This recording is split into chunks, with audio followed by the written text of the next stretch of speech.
ನಮಸ್ಕಾರ ಸ್ನೇಹಿತರೆ. ಸದಾ ಸ್ವಾತಂತ್ರ್ಯವನ್ನು ಪ್ರೀತಿಸುವ, ಜ್ಞಾನದ ದಾಹವನ್ನು ಹೊಂದಿರುವ, ಸತ್ಯದ ಹಾದಿಯಲ್ಲಿ ಸಾಗಲು ಯಾವುದಕ್ಕೂ ಅಂಜದ, ಮುಖದ ಮೇಲೆ ಸದಾ ನಗುವನ್ನು ಹೊತ್ಕೊಂಡು ಎಲ್ಲರನ್ನ ನಗಿಸುವ, ಆದರೆ ಆ ನಗುವಿನ ಹಿಂದೆ ಜಗತ್ತಿನ ಜ್ಞಾನವನ್ನೇ ಅಡಗಿಸಿಟ್ಟುಕೊಂಡಿರುವ ವ್ಯಕ್ತಿಗಳೇ ಧನುರಾಶಿಯವರು. ಧನುರಾಶಿಯ ಬಂಧುಗಳೇ, ನೀವು ಈಗ ನೋಡ್ತಿರುವ ಈ ವಿಡಿಯೋ ಆಕಸ್ಮಿಕವಾಗಿ ನಿಮ್ಮ ಮುಂದೆ ಬಂದಿಲ್ಲ. ನಿಮ್ಮ ಜೀವನದ ಅತ್ಯಂತ ನಿರ್ಣಾಯಕ ಘಟ್ಟದಲ್ಲಿ ನಿಂತಿರುವ ನಿಮಗೆ ನಿಮ್ಮ ಇಷ್ಟ ದೇವರು ಅಥವಾ ನಿಮ್ಮ ಗುರುದೇವರು ಒಂದು ಪ್ರಮುಖ ಸಂದೇಶವನ್ನು ನೀಡಲು ಬಯಸಿದ್ದಾರೆ. ನೀತಿ ನಿಯಮಗಳಿಗಿಂತ ತನ್ನ ಮನಸಾಕ್ಷಿಯನ್ನ ನಂಬುವಂತ ಧನಸ್ಸು ರಾಶಿಯವರೇ, ನಿಮ್ಮ ಜೀವನದ ಯಶಸ್ಸಿನ ಗುಟ್ಟುಗಳು ಈ 5 ಪ್ರತಿಜ್ಞೆಯಲ್ಲಿ ಅಡಗಿದೆ. ನೀವು ನಿಮ್ಮ ಜೀವನದಲ್ಲಿ ಅಭಿವೃದ್ಧಿಯಾಗಲು, ಸುಖ, ಶಾಂತಿ, ನೆಮ್ಮದಿಯಾಗಿರಲು ಯಾವ 5 ಪ್ರತಿಜ್ಞೆಗಳನ್ನು ಕೈಗೊಳ್ಳಬೇಕು ಎಂಬಂತ ಇಂಟ್ರೆಸ್ಟಿಂಗ್ ವಿಚಾರಗಳನ್ನು ಈ ವಿಡಿಯೋದಲ್ಲಿ ತಿಳಿಸಿಕೊಡಲಿದ್ದೇನೆ. ಇದು ನಿಮಗಾಗಿ ಬಂದಿರುವ ದೈವಿಕ ಸಂದೇಶ. ಹಾಗೆ ಜೈ ಗುರು ರಾಘವೇಂದ್ರ ಎಂದು ಕಮೆಂಟ್ ಮಾಡಿ, ಹಾಗೆ ವಿಡಿಯೋಗೆ ಲೈಕ್ ಮಾಡಿ. ಹೌದು, ಧನುರಾಶಿಯವರು ನಿಮಗೆ ನೀವೇ ರಾಜರು, ನಿಮಗೆ ನೀವೇ ಮಂತ್ರಿಗಳು ಅಂದುಕೊಳ್ಳುತ್ತೀರಾ? ಜೀವನದಲ್ಲಿ ತುಂಬ ಒಂಟಿಯಾಗಿರುವವರು ಧನುರಾಶಿಯವರೇ. ಆ ಒಂಟಿತನದಲ್ಲಿಯೇ ಅದ್ಭುತವಾದಂತಹ ಜ್ಞಾನವನ್ನು ಕಲಿಯುವವರು ಧನಸ್ಸು ರಾಶಿಯವರೇ. ಧನಸ್ಸು ರಾಶಿಯವರಿಗೆ ಯಾವುದೇ ವಿಚಾರವಾದರೂ ಮೊದಲಿಗೆ ಬರುವುದು ನೆಗೆಟಿವ್ ಥಾಟ್ಸ್, ಆನಂತರನೇ ಪಾಸಿಟಿವ್ ಆಗಿ ಥಿಂಕ್ ಮಾಡೋದು ನೀವು. ಆದರೆ ಕನ್ಯಾ ರಾಶಿಯವರು ಎಲ್ಲದರಲ್ಲಿಯೂ ಮೊದಲು ಪಾಸಿಟಿವ್ ಅನ್ನು ಹುಡುಕಿ ಆಲೋಚನೆ ಮಾಡಿ ನಂಬಿಕೆ ದ್ರೋಹಕ್ಕೆ ಒಳಗಾಗುತ್ತಾರೆ. ಆದರೆ ಧನಸ್ಸು ರಾಶಿಯವರು, ನೀವು ಅಂದುಕೊಂಡಿದ್ದ ಹಾಗೆ ಮತ್ತೊಂದು ದಿನ ಆ ಘಟನೆ ನಡೆಯುತ್ತದೆ. ಆದರೆ ನಿಮ್ಮ ಈ ಇಂಟ್ಯೂಷನ್ ಅನ್ನು ಈ ಪ್ರಪಂಚದವರು ಅಕ್ಸೆಪ್ಟ್ ಮಾಡಿಕೊಳ್ಳುವುದಿಲ್ಲ. ನೀವು ಯಾರಿಗೂ ತಲೆ ಕೆಡಿಸಿಕೊಳ್ಳದೆ ನಿಮ್ಮ ಗುರಿ, ನಿಮ್ಮ ಉದ್ದೇಶಕ್ಕಾಗಿ ನೀವು ಜೀವಿಸುವವರು. ನಿಮ್ಮ ಜೀವನವೆಂಬ ಕತ್ತಲೆಯಲ್ಲಿ ಸಂತೋಷವೆಂಬ ಬೆಳಕು ಮೂಡಲು, ನಿಮ್ಮ ಜೀವನದಲ್ಲಿ ನೀವು ಸುಖವಾಗಿರಲು ಈ 5 ಶಪಥಗಳನ್ನು, ಪ್ರತಿಜ್ಞೆಗಳನ್ನು ಅನುಸರಿಸಿ. ಇವತ್ತಿನಿಂದಲೇ ನೀವು ನಿರ್ಧಾರವನ್ನು ಮಾಡಿ ಒಂದೊಂದಾಗಿ ನೋಡ್ತಾ ಹೋಗೋಣ ಬನ್ನಿ. ಧನಸ್ಸು ರಾಶಿಯವರು ಮಾಡಬೇಕಾದಂತಹ ಮೊದಲನೇ ಶಪಥ, ಪ್ರತಿಜ್ಞೆ ಯಾವುದು ಅಂತ ನೋಡೋದಾದರೆ, ಸಾಕ್ಷಿ ಆಧಾರಗಳಿಲ್ಲದೆ ಯಾರ ಜೊತೆಯಲ್ಲಿಯೂ ವ್ಯವಹಾರವನ್ನು ಮಾಡಬಾರದೆಂಬ ಪ್ರತಿಜ್ಞೆ. ನೀವು ಯಾರಿಗಾದರೂ ಹಣ ಕೊಟ್ಟರೂ, ಹಣವನ್ನು ತೆಗೆದುಕೊಂಡರೂ ಒಂದು ಪ್ರೂಫನ್ನು ಇಟ್ಕೊಳ್ಳಿ. ಇಲ್ಲದಿದ್ದರೆ ನಿಮ್ಮ ಬಳಿ ವ್ಯವಹಾರ ಮಾಡಿದವರು ನಿಮಗೆ ನಂಬಿಕೆ ದ್ರೋಹ ಮಾಡುವಂತಹ ಸಾಧ್ಯತೆಗಳು ಹೆಚ್ಚಾಗಿದೆ. ಧನಸ್ಸು ರಾಶಿಯವರು ಸಹಾಯ ಮಾಡುವಂತಹ ಗುಣದವರು, ಕನಿಕರ ಜಾಸ್ತಿ. ನಿಮಗೆ ಯಾರಾದರೂ ಕಷ್ಟ ಅಂದರೆ ಅವರ ಕಷ್ಟಗಳಿಗೆ ಸ್ಪಂದಿಸುವಂತಹ ಜೀವ ನಿಮ್ಮದು. ಆದರೆ ನಿಮ್ಮ ಈ ಒಳ್ಳೆಯತನವನ್ನು ಮಿಸ್ಯೂಸ್ ಮಾಡಿಕೊಂಡು ನಿಮ್ಮನ್ನು ಸಂಕಷ್ಟದಲ್ಲಿ ಸಿಲುಕಿಸುತ್ತಾರೆ. ಆದ್ದರಿಂದ ನೀವು ಯಾರ ಜೊತೆ ವ್ಯವಹಾರ ಮಾಡಿದರೂ ಆಧಾರವನ್ನು, ಸಾಕ್ಷಿಯನ್ನು ತೆಗೆದುಕೊಳ್ಳಿ.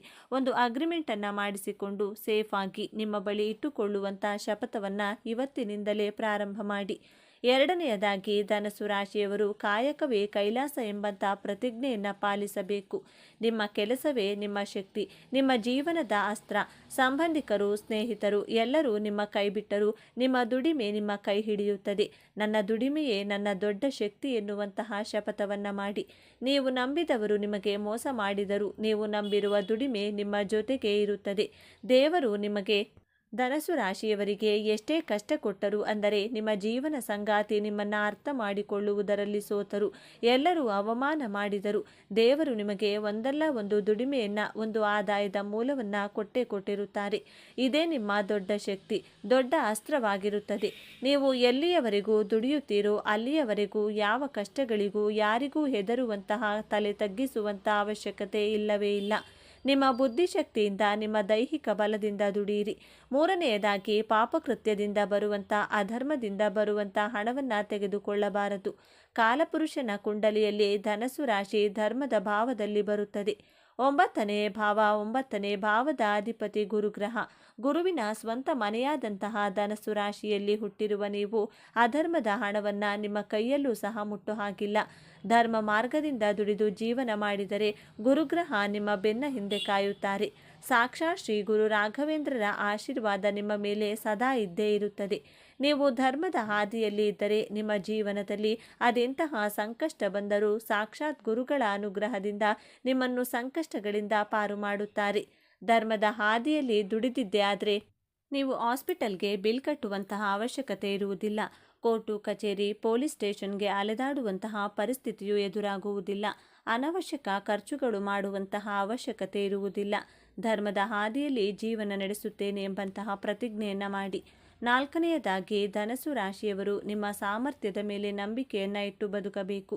ನಿಮಗೆ ಯಾರಾದರೂ ರೆಕಮೆಂಡ್ ಮಾಡ್ತೀನಿ ಅಂದರೆ ಅದು ಸಾಧ್ಯ ಇಲ್ಲ. ನೀವು ಒಬ್ಬರೇ ನಿಮ್ಮ ಸಾಮರ್ಥ್ಯದ ಬಲದಿಂದ ಹೋರಾಟ ಮಾಡಿ ನಿಮ್ಮ ಜೀವನದಲ್ಲಿ ಏನು ಬೇಕೋ ಅದನ್ನು ನೀವೇ ಒಬ್ಬಂಟಿಯಾಗಿ ಪಡೆದುಕೊಳ್ಳುವಂಥ ಶಪಥವನ್ನು ಮಾಡಿ. ಧನಸ್ಸು ರಾಶಿಯವರು ಗುಂಪು ಕಟ್ಟಿಕೊಂಡು ಅಥವಾ ಇಬ್ಬರ ಜೊತೆ ಯಾವುದಾದರೂ ಕೆಲಸ ಕಾರ್ಯಕ್ಕೆ ಹೋದರೆ ಹೋದಂತಹ ಕೆಲಸದಲ್ಲಿ ಸಕ್ಸಸ್ ಸಿಗುವುದಿಲ್ಲ. ನಿಮ್ಮ ಜೊತೆಯಲ್ಲಿ ಇರುವವರೇ ನಿಮ್ಮ ಕೆಲಸವನ್ನು ಕೆಡಿಸುತ್ತಾರೆ. ಆದ್ದರಿಂದ ಯಾರ ರೆಕಮೆಂಡೇಶನ್ ಇಲ್ಲದೆ, ಯಾರನ್ನು ನಂಬದೆ ನಿಮ್ಮ ಕೆಲಸಕ್ಕೆ ನೀವೊಬ್ಬರೇ ಹೋಗಿ ಮಾಡಿ ನೋಡಿ. ಆ ಕೆಲಸದಲ್ಲಿ ಖಂಡಿತವಾಗಿಯೂ ಗೆಲ್ಲುತ್ತೀರಾ. ಅರ್ಜುನನಷ್ಟು ಶಕ್ತಿ ಸಾಮರ್ಥ್ಯವುಳ್ಳ ರಾಶಿ ಅಂದರೆ ಧನಸ್ಸು ರಾಶಿ. ಅರ್ಜುನ ಬಿಟ್ಟ ಬಾಣವನ್ನು ಎಂದಿಗೂ ಹಿಂದಕ್ಕೆ ತೆಗೆದುಕೊಳ್ಳುವುದಿಲ್ಲ. ಅದೇ ರೀತಿ ಧನಸ್ಸು ರಾಶಿಯವರು ಒಂದು ಸಾರಿ ನಾನು ಈ ಕೆಲಸವನ್ನು ಮಾಡಿಯೇ ಮಾಡುತ್ತೇನೆ ಎಂದು ಮನಸ್ಸಿಟ್ಟು ಮಾಡಿದರೆ ಆ ಗುರಿಯನ್ನು ಸಾಧಿಸಬೇಕು ಅಂದುಕೊಂಡ್ರೆ ಅದನ್ನು ತಡೆಯಲು ಯಾರಿಗೂ ಸಾಧ್ಯ ಇಲ್ಲ. ಆದ್ದರಿಂದ ಧೈರ್ಯವಾಗಿ ಒಬ್ಬರೇ ಮುಂದೆ ಹೋಗಿ ಯಶಸ್ಸನ್ನು ಪಡೆಯುವಂಥ ಪ್ರತಿಜ್ಞೆಯನ್ನು ಮಾಡಿ. 5ನೆಯ ಪ್ರತಿಜ್ಞೆ, ನೀವು ಅವಶ್ಯಕತೆ ಇರುವವರಿಗೆ ಮಾತ್ರ ಹಾಗೂ ಅಂಗವಿಕಲರಿಗೆ, ವಯಸ್ಸಾದವರಿಗೆ 3 ತಿಂಗಳಿಗೆ ಒಂದು ಬಾರಿ ಅಥವಾ 6 ತಿಂಗಳಿಗೆ ಒಮ್ಮೆ ನಿಮ್ಮ ಕೈಲಾದಂಥ ಸಹಾಯವನ್ನು, ಆಹಾರ, ಹಣವನ್ನು ಅಥವಾ ಮಾನಸಿಕವಾಗಿ ಅವರಿಗೆ ಧೈರ್ಯವನ್ನು ತುಂಬುವಂತಹ ಪ್ರಯತ್ನವನ್ನು ಮಾಡಿ ಅವರಿಗೆ ಎಮೋಷ್ನಲ್ ಸಪೋರ್ಟ್ ಮಾಡಬೇಕು. ಅಷ್ಟು ಸಾಕು. ಅದು ಬಿಟ್ಟು ನಿಮ್ಮ ಸ್ನೇಹಿತರಿಗೆ ಬೇಕಾಬಿಟ್ಟಿ ನಿಮ್ಮ ಬಳಿ ಹಣ ಕೇಳಿದವರಿಗೆ, ನಾಟಕ ಮಾಡಿಕೊಂಡು ಹಣ ಕೇಳಿದವರಿಗೆಲ್ಲ ಸಹಾಯ ಮಾಡುವುದಿಲ್ಲ ಎಂಬಂತಹ ಪ್ರತಿಜ್ಞೆಯನ್ನು ಮಾಡಿ. ಈ 5 ಪ್ರತಿಜ್ಞೆಯನ್ನು ಪಾಲಿಸುವುದರಿಂದ ನೀವು ನಿಮ್ಮ ಜೀವನದಲ್ಲಿ ಸುಖ, ಶಾಂತಿ, ನೆಮ್ಮದಿಯಿಂದ ಇರಬಹುದು. ಜೀವನದಲ್ಲಿ ದೊಡ್ಡ ದೊಡ್ಡ ಸಾಧನೆಗಳನ್ನು ಮಾಡಬಹುದು. ಈ ಅಜಾಗರೂಕತೆ ಮತ್ತು ಬೇಗ ನಂಬುವ ಸ್ವಭಾವವೇ ನೀವು ಎದುರಿಸುವ ಅತಿ ದೊಡ್ಡ ಸಮಸ್ಯೆ. ಹಾಗಾದರೆ ಈ ದೊಡ್ಡ ಸಮಸ್ಯೆಯಿಂದ ಪಾರಾಗುವುದು ಹೇಗೆ? ಈ ಯಶಸ್ಸನ್ನು ಶಾಶ್ವತವಾಗಿ ಉಳಿಸಿಕೊಳ್ಳುವುದು ಹೇಗೆ? ಪರಿಹಾರ ತುಂಬ ಸರಳವಾಗಿದೆ, ಆದರೆ ಇದನ್ನು ನೀವು ಅತ್ಯಂತ ಶ್ರದ್ಧೆಯಿಂದ ಪಾಲಿಸಬೇಕು. ಮೊದಲನೆಯದಾಗಿ ಯೋಚಿಸಿ ನಿರ್ಧರಿಸಿ. ಯಾರಾದರೂ ಬಂದು ಹಣ ಕೇಳಿದರೆ ಅಥವಾ ದೊಡ್ಡ ಆಫರ್ ಕೊಟ್ಟರೆ ಅಥವಾ ನೀವು ಯಾರಿಗಾದರೂ ಮಾತು ಕೊಡುವ ಮೊದಲು ಒಂದು ದಿನ ಸಮಯ ಕೊಡಿ ಎಂದು ಹೇಳಿ ಆತುರದ ನಿರ್ಧಾರಗಳನ್ನು ಸಂಪೂರ್ಣವಾಗಿ ನಿಲ್ಲಿಸಿ. 2ನೇಯದಾಗಿ ನಿಮ್ಮ ರಾಶ್ಯಾಧಿಪತಿಯಾದ ಗುರುವಿನ ಕೃಪೆಗಾಗಿ ಪ್ರತಿ ಗುರುವಾರ ಹತ್ತಿರದ ದೇವಸ್ಥಾನಕ್ಕೆ, ವಿಶೇಷವಾಗಿ ದತ್ತಾತ್ರೇಯ, ಸಾಯಿಬಾಬಾ ಅಥವಾ ರಾಘವೇಂದ್ರ ಸ್ವಾಮಿಗಳ ದೇವಸ್ಥಾನಕ್ಕೆ ಹೋಗಿ ಅಥವಾ ಹಸಿದವರಿಗೆ ಕಡಲೆಬೇಳೆ ಅಥವಾ ಬಾಳೆಹಣ್ಣನ್ನು ದಾನ ಮಾಡಿ. ಇದು ನಿಮ್ಮ ಬುದ್ಧಿಯನ್ನು ಚುರುಕಾಗಿಸಿ ಸರಿಯಾದ ನಿರ್ಧಾರ ತೆಗೆದುಕೊಳ್ಳುವ ಶಕ್ತಿ ನೀಡುತ್ತದೆ. 3ನೇಯದಾಗಿ ಕೃತಜ್ಞತೆ. ನಿಮಗೆ ಯಶಸ್ಸು ಸಿಕ್ಕಾಗ, ಹಣ ಬಂದಾಗ ಅದನ್ನು ತಲೆಗೆ ಏರಿಸಿಕೊಳ್ಳಬೇಡಿ. ತಕ್ಷಣ ನಿಮ್ಮ ಇಷ್ಟ ದೇವರನ್ನು ಅಥವಾ ಗುರುವನ್ನು ಮನಸ್ಸಿನಲ್ಲಿ ಸ್ಮರಿಸಿ. ಇದೆಲ್ಲ ನಿನ್ನ ಕೃಪೆ, ನನ್ನದಲ್ಲ ಎಂದು ಕೃತಜ್ಞತೆ ಸಲ್ಲಿಸಿ. ಯಶಸ್ಸು ಬಂದಾಗ ತಲೆಬಾಗಿರಿ. ಈ ಒಂದು ವಿನಯವಂತಿಕೆ ನಿಮ್ಮ ಎಲ್ಲ ಭಾಗ್ಯವನ್ನು ನಿಮ್ಮ ಬಳಿಯೇ ಉಳಿಸುತ್ತದೆ. ಧನು ರಾಶಿಯವರು ನಿಮ್ಮ ಜೀವನವನ್ನು ಸಂಪೂರ್ಣವಾಗಿ ಬದಲಾಯಿಸುವ ಶಕ್ತಿ. ಈಗ ನಿಮ್ಮ ವಿಜಯದ ಆರಂಭವಾಗಲಿದೆ. ನೀವು ಅನುಭವಿಸಿದ ಪ್ರತಿಯೊಂದು ನೋವಿಗೂ ಈಗ ಪ್ರತಿಫಲ ಸಿಗಲಿದೆ. ನಿಮ್ಮ ಕಣ್ಣೀರು ಈಗ ಆನಂದ ಬಾಷ್ಪವಾಗಿ ಬದಲಾಗುವ ಸಮಯ ಬಂದಿದೆ.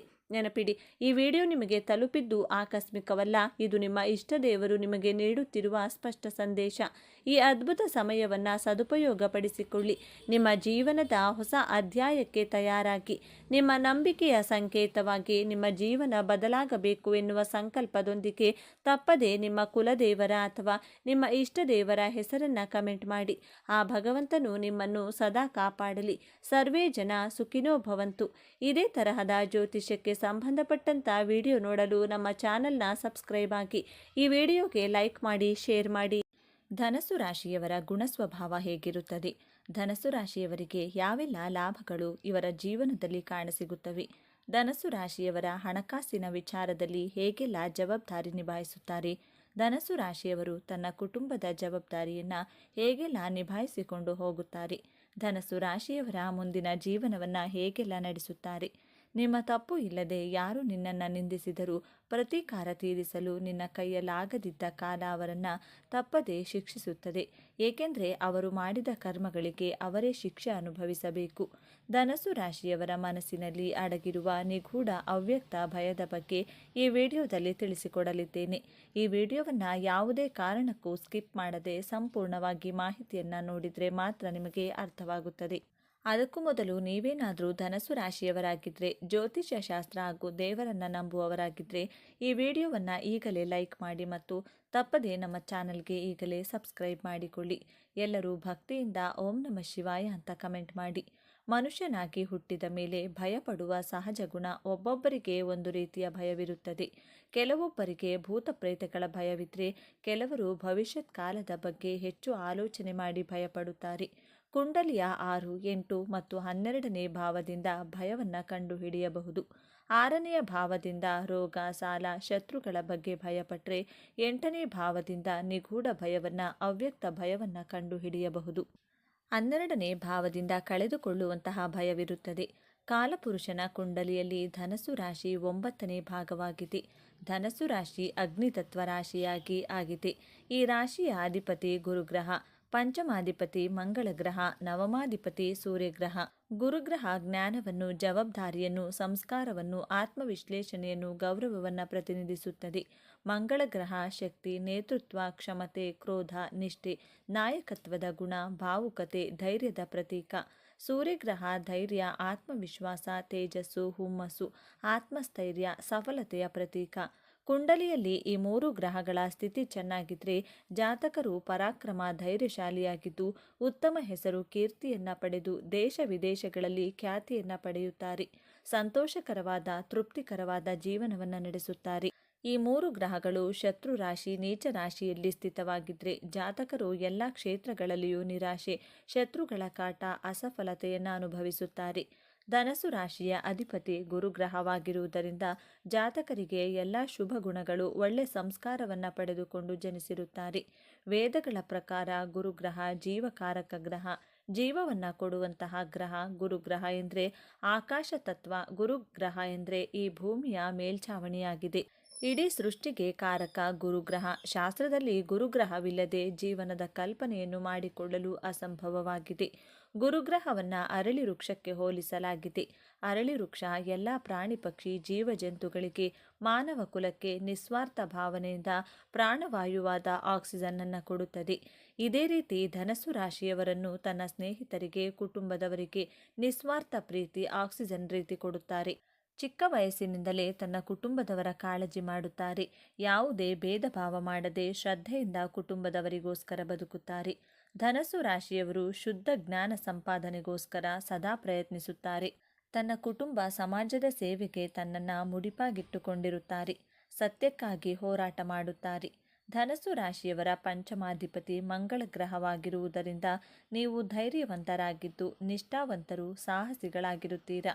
ಮಂಗಳ ಗ್ರಹ ಕ್ರೋಧಕ್ಕೆ ಕಾರಕ ಗ್ರಹವಾಗಿರುವುದರಿಂದ ಧನಸ್ಸು ರಾಶಿಯವರ ಸೂಕ್ತ ಮನಸ್ಸಿನಲ್ಲಿ ಕ್ರೋಧವಿರುತ್ತದೆ. ಯಾವಾಗ ಈ ಕ್ರೋಧ ಜಾಗೃತವಾದರೆ ಪರಿಣಾಮ ಬಹಳ ಕೆಟ್ಟದ್ದಾಗಿರುತ್ತದೆ. ನಿಮ್ಮ ನವಮಾಧಿಪತಿ ಸೂರ್ಯಗ್ರಹವಾಗಿರುವುದರಿಂದ ತುಂಬ ಧೈರ್ಯಶಾಲಿಗಳಾಗಿರುತ್ತೀರಾ. ಈ ಭೂಮಿ ಮೇಲೆ ನಾವು ಜನಿಸಿರುವ ಕಾರಣವೇನು ಎಂಬಂತಹ ಪ್ರಶ್ನೆಗೆ ನಿರಂತರವಾಗಿ ಉತ್ತರವನ್ನು ಹುಡುಕಾಡುವಂತಹ ಪ್ರಯತ್ನದಲ್ಲಿ ಮುಳುಗಿರುತ್ತೀರಾ. ಧನಸ್ಸು ರಾಶಿಯ ಚಿಹ್ನೆ ಅರ್ಧ ಭಾಗ ಅಶ್ವದ ಶರೀರ, ಅರ್ಧ ಭಾಗ ಮನುಷ್ಯನ ಶರೀರ. ಆ ಮನುಷ್ಯ ಧನಸ್ಸು ಹಿಡಿದು ನಿಂತಿರುವಂತಹ ಚಿಹ್ನೆ. ಈ ಚಿಹ್ನೆಯ ಸಂಕೇತ ತನ್ನ ಗುರಿ ಹಾಗೂ ಉದ್ದೇಶದ ಕಡೆ ತುಂಬ ಏಕಾಗ್ರತೆಯನ್ನು ಇಟ್ಕೊಂಡಿರ್ತೀರಾ. ಯಾವುದೇ ಕೆಲಸವನ್ನಾದರೂ ಏಕಾಗ್ರತೆಯಿಂದ, ಹಠ ಹಿಡಿದು ಛಲದಿಂದ ಮಾಡುವ ಕಾರಣದಿಂದ ಎಲ್ಲರ ಹೊಗಳಿಕೆಗೂ ಪಾತ್ರರಾಗುತ್ತೀರಾ. ಧನಸ್ಸು ರಾಶಿಯವರು ಸರ್ವಗುಣ ಸಂಪನ್ನರು. ತನ್ನ ಜೀವನದಲ್ಲಿ 1000 ಸಂಕಷ್ಟಗಳು ಎದುರಾದರೂ ಆ ಸಂಕಷ್ಟಗಳಿಗೆ ಹೆದರದೆ ಮುನ್ನುಗ್ಗಿ ಯಶಸ್ಸನ್ನು ಪಡೆಯುತ್ತಾರೆ. ತನ್ನ ಜೀವನದಲ್ಲಿ ಎಷ್ಟೇ ಕಷ್ಟಗಳು ಬಂದರೂ ಅದನ್ನೆಲ್ಲ ಸಹಿಸಿಕೊಳ್ಳುತ್ತೀರಾ. ನಿಮ್ಮ ನೋವು, ಕಷ್ಟಗಳಿಗೆ ನಿಮ್ಮ ಕುಟುಂಬದವರು, ಆಪ್ತರೇ ಕಾರಣವಾಗಿರುತ್ತಾರೆ. ನಿಮ್ಮ ಕುಟುಂಬದವರು, ಸ್ನೇಹಿತರೇ ನಿಮ್ಮನ್ನು ಶೋಷಣೆ ಮಾಡುತ್ತಾರೆ. ನಿಮ್ಮ ಬುದ್ಧಿವಂತಿಕೆ, ನಿಮ್ಮ ಜ್ಞಾನವೇ ನಿಮ್ಮ ವೈರಿಯಾಗಿರುತ್ತದೆ. ನಿಮ್ಮ ಮನಸ್ಸು ಮಗುವಿನ ರೀತಿ ನೆಗೆಟಿವ್ ಆಲೋಚನೆಗಳಿಗೆ ಬೇಗ ಹತ್ತಿರವಾಗುತ್ತದೆ. ಎಲ್ಲರ ಬಗ್ಗೆಯೂ ಸಕಾರಾತ್ಮಕವಾಗಿ ಯೋಚಿಸುತ್ತೀರಾ. ಆದರೆ ಯಾರು ನಿಮ್ಮ ಬಗ್ಗೆ ದಯೆ, ಕಾಳಜಿ, ಕರುಣೆ ತೋರಿಸದೆ ದ್ರೋಹ, ಮೋಸ, ಅವಮಾನ ಮಾಡುತ್ತಾರೆ. ಧನಸ್ಸು ರಾಶಿಯವರು ಯಾವುದೇ ನಿರೀಕ್ಷೆಗಳನ್ನಿಟ್ಟುಕೊಳ್ಳದೆ ಅವಶ್ಯಕತೆ ಇರುವವರಿಗೆ ಸಹಾಯ ಮಾಡುತ್ತೀರಾ. ನೀವು ಬಯಸುವುದು ಕೇವಲ ಗೌರವ ಹಾಗೂ ಆತ್ಮಗೌರವವನ್ನು ಬಯಸುತ್ತೀರಾ. ನಿಮ್ಮ ಮನಸ್ಸಿನ ನಿಗೂಢ ಅವ್ಯಕ್ತ ಭಯ, ನನಗೆ ಅವಮಾನವಾದರೆ ಎಂಬಂತಹ ಭಯ ನಿಮ್ಮನ್ನು ಸದಾ ಕಾಡುತ್ತದೆ. ನೀವು ಹೆಚ್ಚು ಆತ್ಮಗೌರವಕ್ಕೆ ಬೆಲೆ ಕೊಡುತ್ತೀರಾ. ಪ್ರತಿಯೊಬ್ಬರೂ ಯಾವುದೇ ಕೆಲಸ ಪ್ರಾರಂಭಿಸುವ ಮೊದಲು ನನಗೆ ಎಷ್ಟು ಧನಲಾಭವಾಗುತ್ತದೆ ಎಂದು ಲೆಕ್ಕಾಚಾರ ಹಾಕಿದರೆ, ಧನಸ್ಸು ರಾಶಿಯವರು ನನ್ನ ಆತ್ಮಗೌರವಕ್ಕೆ ಯಾವುದೇ ರೀತಿಯ ಚ್ಯುತಿ ಬರಬಾರದೆಂದು ಯೋಚಿಸುತ್ತೀರಾ. ನೀವು ಪದೇ ಪದೇ ನನಗೆ ಅವಮಾನವಾಗಬಾರದು ಅಂದುಕೊಂಡ್ರೆ ಪದೇ ಪದೇ ನೀವೇ ಅವಮಾನವನ್ನು ಎದುರಿಸುತ್ತೀರಾ. ಸ್ನೇಹಿತರೆ, ಜೀವನದಲ್ಲಿ ಸನ್ಮಾನ ಹಾಗೂ ಅವಮಾನ ಸಿಗುವುದು ದೇವರ ಇಚ್ಛೆ ಎಂದುಕೊಂಡು ನಿಮ್ಮ ಕೆಲಸವನ್ನು, ದಾನ ಧರ್ಮ, ಕರ್ತವ್ಯಗಳನ್ನು ಸರಿಯಾಗಿ ನಿಷ್ಠೆಯಿಂದ ನಿಭಾಯಿಸಿ. ನಿಮ್ಮ ಮನಸ್ಸಿನಲ್ಲಿರುವ ಭಯವನ್ನು ಇಂದಿನಿಂದಲೇ ತೆಗೆದುಹಾಕಿ. ದೇವರಿಗೆ ಮಾತ್ರ ಭಯಪಡಬೇಕೇ ಹೊರತು ಈ ಸ್ವಾರ್ಥ ಜನರಿಗಲ್ಲ, ಸ್ವಾರ್ಥ ಪ್ರಪಂಚಕ್ಕಲ್ಲ. ಈ ಧನಸ್ಸು ರಾಶಿಯವರಿಗೆ ಕೋಪ ಅನ್ನೋದು ಜಾಸ್ತಿ ಇರುತ್ತದೆ. ಅಷ್ಟು ಬೇಗ ಕೋಪ ಎನ್ನುವುದು ಇವರಿಗೆ ಬರುತ್ತದೆ. ಈ ರಾಶಿಯವರಿಗೆ ಕೋಪ ಹೇಗಿರುತ್ತೆ ಅಂದರೆ, ಇದ್ದಕ್ಕಿದ್ದ ಹಾಗೆ ಇವರು ದಿಢೀರಂತ ಕೋಪ ಮಾಡಿಕೊಂಡು ಬಿಡೋದು, ಇಲ್ಲವೇ ದಿಢೀರಂತ ಆತುರವಾಗಿ ನಿರ್ಧಾರ ತೆಗೆದುಕೊಂಡು ಬಿಡೋದು. ಕೋಪ ಬಂದಾಗ ಯಾರ ಮಾತಿಗೂ ಸಹ ಬೆಲೆ ಕೊಡದೇ ಇರುವುದು, ಆತುರವಾಗಿ ಎಲ್ಲಿಗಾದರೂ ಹೋಗ್ಬಿಡೋದು. ಈ ರೀತಿಯಾದ ಕೋಪ ಅನ್ನೋದು ಇವರಿಗೆ ಸಡನ್ ಆಗಿ ಬಂದ್ಬಿಡುತ್ತೆ ಎಂದೇ ಹೇಳ್ಬೋದು. ಧನಸ್ಸು ರಾಶಿಯವರಿಗೆ ಶತ್ರುಗಳು ಜಾಸ್ತಿ ಇರ್ತಾರೆ, ಸಮಸ್ಯೆಗಳನ್ನು ಮಾಡ್ತಾ ಇರ್ತಾರೆ. ನೀವು ಉದ್ಧಾರ ಆಗ್ತಿದ್ದೀರಾ ಅಂದರೆ ನಿಮ್ಮನ್ನು ಹಾಳು ಮಾಡೋಕೆ ಕಾಯ್ತಿರ್ತಾರೆ. ಆದರೆ ಶತ್ರುಗಳ ವಿರುದ್ಧವಾಗಿ ನಿಮಗೆ ಜಯ ಸಿಕ್ಕೇ ಸಿಗುತ್ತೆ ಎಂದು ಹೇಳ್ಬೋದು. ಶತ್ರುಗಳನ್ನು ಯಾವ ರೀತಿಯಾಗಿ ಪಳಗಿಸಬೇಕು ಎನ್ನುವುದರಲ್ಲಿ ನೀವು ಬಹಳ ನಿಪುಣರೆಂದೇ ಹೇಳ್ಬೋದು. ಇದು ಕೂಡ ನಿಮಗೆ ಪ್ಲಸ್ ಪಾಯಿಂಟ್. ಧನಸ್ಸು ರಾಶಿಯವರಿಗೆ ಸರಳ ಜೀವನ ನಡೆಸೋದು ನಿಮಗೆ ತುಂಬ ಇಷ್ಟ. ನಿಮ್ಮ ಬಳಿ ಎಷ್ಟೇ ದುಡ್ಡಿದ್ರೂ ಸಹ ನೀವು ಸಿಂಪಲ್ ಲೈಫ್ನ ಲೀಡ್ ಮಾಡ್ತಿರ್ತೀರಾ. ಈ ರಾಶಿಯವರು ಆರಾಮಾಗಿರಬೇಕೆಂದು ಯೋಚನೆ ಮಾಡ್ತೀರಾ. ಬೇರೆಯವರ ಬಗ್ಗೆ ಜಾಸ್ತಿ ತಲೆಕೆಡಿಸಿಕೊಳ್ಳಬಾರದೆಂದು ತಿಳಿದುಕೊಂಡಿರುತ್ತೀರಾ. ಈ ರೀತಿಯ ಜೀವನವನ್ನು ಈ ಧನಸ್ಸು ರಾಶಿಯವರು ಮಾಡಿರ್ತಾರೆ. ಇನ್ನು ಧನಸ್ಸು ರಾಶಿಯವರಿಗೆ ಜ್ಞಾಪಕ ಶಕ್ತಿ ಅನ್ನೋದು ತುಂಬ ಚೆನ್ನಾಗಿರುತ್ತೆ. ಇವರು ತುಂಬ ಚೆನ್ನಾಗಿ ಮೈಂಡಲ್ಲಿ ಏನೇ ವಿಷಯ ಇದ್ದರೂ ಸಹ ಪಾಸಿಟಿವ್ ಆಗಿರ್ತಾರೆ. ಯಾವುದೇ ಘಟನೆಗಳನ್ನು ಸಹ ಅಷ್ಟು ಬೇಗ ಮರೆಯುವುದಿಲ್ಲ. ಇಂತಹ ಸ್ವಭಾವದವರು ಈ ಧನಸ್ಸು ರಾಶಿಯವರು. ಇವೆಲ್ಲವೂ ಸಹ ದೇವರು ಕೊಟ್ಟಂತಹ ವರಗಳ ಬಗ್ಗೆ ಮಾತನಾಡೋದಾದರೆ, ಇವರಿಗೆ ಧಾರ್ಮಿಕ ಪ್ರಜ್ಞೆ ಜಾಸ್ತಿ ಇರುತ್ತದೆ. ಹಾಗೆಯೇ ತುಂಬ ಕಷ್ಟಪಡುತ್ತಾರೆ. ಶಾರ್ಟ್ಕಟ್ಟಲ್ಲಿ ಕೆಲಸ ಮಾಡಿಕೊಂಡು ಹಣ ಸಂಪಾದನೆ ಎಂದಿಗೂ ಮಾಡೋದಿಲ್ಲ. ಜೊತೆಗೆ ಇವರು ಸಾಹಸಿಗಳು ಮತ್ತು ಧೈರ್ಯಶಾಲಿಗಳಾಗಿರುತ್ತಾರೆ. ವಿನಯ ಎನ್ನುವುದು ಜಾಸ್ತಿ ಇರುತ್ತದೆ. ಹಾಗೆಯೇ ಬೇರೆಯವರನ್ನು ಬೇಗ ನಂಬಿಬಿಡ್ತಾರೆ. ಇವರು ಬುದ್ಧಿಯಲ್ಲಿ ಚುರುಕು ಸ್ವಭಾವ ಅನ್ನೋದು ಈ ರಾಶಿಯವರಿಗೆ ಜಾಸ್ತಿ ಇರುತ್ತೆ. ಹಾಗಾಗಿ ಇವರು ಇವರ ಜೀವನದಲ್ಲಿ ಬೇಗ ಸಕ್ಸಸ್ ಅನ್ನೋದನ್ನು ಕಾಣ್ತಾರೆ. ನೋಡಿದ್ರಲ್ಲ ಸ್ನೇಹಿತರೆ, ನೀವು ಸಹ ಧನಸ್ಸು ರಾಶಿಯವರಾಗಿದ್ದರೆ ನಿಮಗೂ ಕೂಡ ಇದೆಲ್ಲ ನಿಜ ಅನಿಸಿದರೆ, ಹಾಗೂ ನಿಮ್ಮ ಜೀವನದಲ್ಲೂ ಸಹ ಇದೇ ರೀತಿಯಾಗಿ ನಡೀತಿದೆ ಅಂತ ನಿಮಗೇನಾದರೂ ಅನಿಸಿದರೆ, ದಯವಿಟ್ಟು ತಪ್ಪದೆ ನಿಮ್ಮ ಅನಿಸಿಕೆ ಅಭಿಪ್ರಾಯಗಳನ್ನು ಕಮೆಂಟ್ ಬಾಕ್ಸಲ್ಲಿ ತಿಳಿಸಿ. ಈ ವಿಡಿಯೋ, ಈ ಮಾಹಿತಿಯನ್ನು ಲೈಕ್ ಮಾಡಿ, ಶೇರ್ ಮಾಡಿ. ನಮ್ಮ ಚಾನಲ್ಗೆ ಸಬ್ಸ್ಕ್ರೈಬ್ ಆಗಲು ಮರಿಬೇಡಿ. ಹಾಗೆಯೇ ಮುಂದಿನ ವಿಡಿಯೋದಲ್ಲಿ ಒಂದೊಳ್ಳೆ ಮಾಹಿತಿಯೊಂದಿಗೆ ಪುನಃ ಭೇಟಿಯಾಗೋಣ. ಅಲ್ಲಿವರೆಗೂ ನೋಡ್ತಾ ಇರಿ ನಮ್ಮ ಚಾನಲ್ನ. ಈ ವಿಡಿಯೋ ನೋಡಿದಂತಹ ಪ್ರತಿಯೊಬ್ಬರಿಗೂ ಸಹ ಧನ್ಯವಾದಗಳು.